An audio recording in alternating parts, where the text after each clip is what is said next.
In today's video, I'm going to teach you how to create a new project, assign a client, and save it in your workspace. Let's get started by opening your project dashboard. On the left side of the screen, look for the section labeled Projects and click it. This takes you to the main hub where all your current and past projects live, and it's the best place to keep everything organized. Now move to the upper right corner and click the Create New dropdown. This is where you decide what kind of project you want to set up. You'll see two options, a flat rate project or an hourly project. Choose the one that fits how you plan to bill. For today's example, we'll go with a flat rate project, which is perfect when there's a clear fixed price for the entire engagement. After you make your selection, give the page a moment to load so all the relevant fields appear correctly. Next, click Assign Client.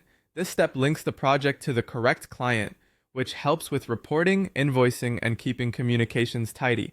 From the client list that appears, choose the appropriate client. If you have a long list, use the search bar to quickly find the right one. With the client assigned, enter a project name in the project name field. Keep it clear and descriptive so you can recognize it at a glance later. For example, you might type charity event. If your organization uses naming conventions, stick to those for consistency. You can also add a description. This is optional, but it's a great place to capture scope, goals, or any important notes your team should remember.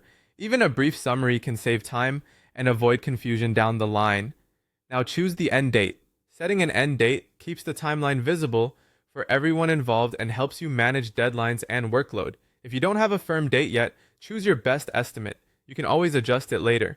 Because we selected a flat rate project, go ahead and enter the flat rate amount. Be sure to double check the currency and figure. Small typos here can lead to billing issues. If you had chosen an hourly project instead, you would enter the hourly rate rather than a single project amount. When everything looks good, click Save. Give it a moment to process and your new project will be created with the client assigned, the key details captured, and the billing structure set. That's it. Your project is ready for tracking, collaboration, and when the time comes, invoicing.